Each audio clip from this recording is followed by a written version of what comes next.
2024 թվականի մարտ-ապրիլ ամիսներին մենք հասել ենք Հայաստանի պետականության եզրին, ու եթե 2024 թվականի ապրիլին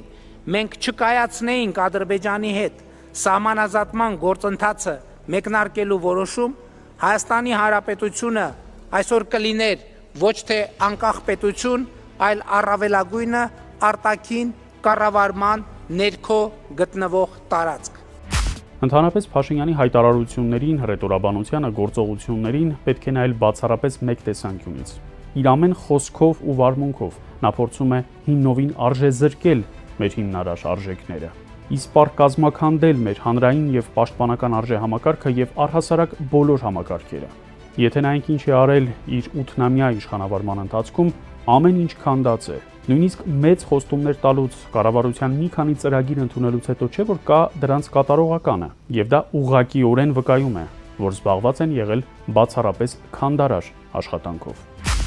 Որևէ բան չեն սարքել, որ մատով ցույց տաս ասես այս մի բանը սարքել են։ Ցանկացած նոր իշխանություն պետք է ուշադիր հետևի, թե ինչ են արել վերջին 8 տարում, ինչն են քանդել, եւ առաջին գործողությունը պետք է լինի այն ամենը վերականգնելը, ինչը սրանք քանդել են։ Արժեհամակարգը քանդվում է շատ տարբեր եղանակներով, օրինակ փոխադարձ անվստահության հանրային մթնոլորտ ստեղծելով։ Այսօր որևէ տեսակի վստահության մեխանիզմ գոյություն չունի, եւ այս թվային համակենտրոնացման ճամբարը, որը ստեղծում են չգիտես ում ծրագրով, նաեւ դրան է վերաբերում, որ բոլորը բոլորին սկսեն չվստահել։ Փաշինյանի ամբողջ խոսքը հանգում է նրան, որ մեկը մյուսին չվստահի, որևէ տեսակի համախմբման մեխանիզմ չձևավորվի, ցանկացած տեսակի հանրային կամ որևէ այլ տիպի համախմբման նախաձեռնություն քանդվի, պախարակվի, պիտակավորվի եւ որևէ բան տեղի չունենա, որը կվնասի կամ կվտանգի այս իշխանությանը։ Միայն այս տեսանկյունից է պետք նայել կատարվողին։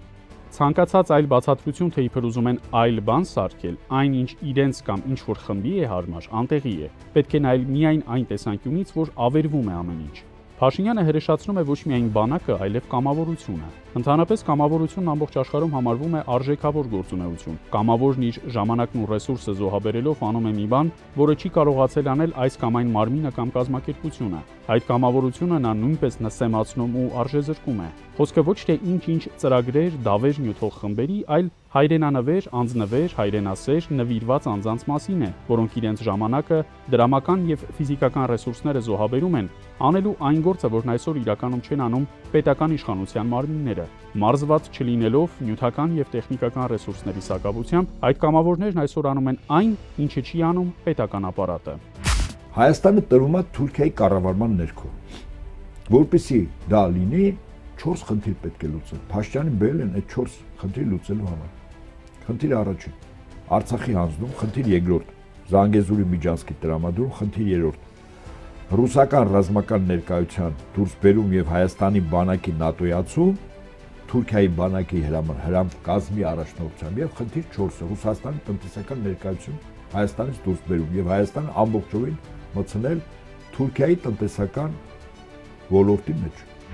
Միայն բանակը չէ, որ մեր անվտանգության երաշխավորը պիտի լինի։ Դա պետք է անի համապարփակ պաշտպանության եւ անվտանգության համակարգը, որում դեր ունեն եւ բանակը, եւ տարածքային պաշտպանության ուժերը, եւ ամբողջ հանրությունը։ Եթե մեկը զբաղված է հայրենիքի պաշտպանության գործով, կանգնած է առաջնագծում, իսկ հանրության մի մասը ցոփ ու շվայտ կյանքով է ապրում, Երևանի փողոցներում գինի է խմում, երբ պատերազմ է ընթանում, դա վտանգավոր հանրություն է, այդտեղ չկա հանրային համաձայնություն, թե ինչ է պետք անել հայրենիքի պաշտպանության համար։ Իսկ հայրենիքի պաշտպանությունն այսօր երևի միակ գաղափարն է, որը կարող է միավորել։ Միայն այդ գաղափարից այսօր կարելի է բռնել, որ չընկնես, եւ հայրենիքն էլ չընկնի։ Տարատեսակ ամբիոններից օգտագործելով այս գաղափարները Փաշինյանը պղծում է դրանք։ Չի կարելի ասել, որ եթե վարչապետը, անվտանգության խորհրդի քարտուղարը կամ այլ մեկը խոսեց այդ մասին, ուրեմն վերջ գնացին անելու։ Հակառակը, անելուց հետո միայն պետք է ասեն, որ կառուցում եւ կազմակերպում են այդ համակարգը։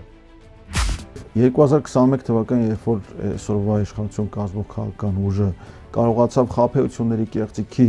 ոչ թե ընտրակեղծիքի, այլ կեղծ խոստումներ տալու ժողովրդին խաբելու շնորհիվ գալ վերարտադրվել գալ իշխանության, Արցախի հայկականությունը մաս էր կազմում իրենց քաղաքական ծրագրի, եւ չմոռանանք Շուշի եւ Հարութի վերաբնակեցումը, ինչպես ռազմաճյուղաբերության զարգացումը, էլի տարատեսակ բաներ, ցեղասպանության ճանաչման հետամուտ լինելը եւ այլն, մաս է կազմում այսօր գործող կառավարության ծրագրի, այսինքն գործող փաստաթղթի, որի հիման վրա իրականացնում են իրենց գործունեությունը, աշխատավարձ են ստանում, բյուջե են քննարկում, բյուջե են հաստատում եւ բյուջե են ծախսում, հա։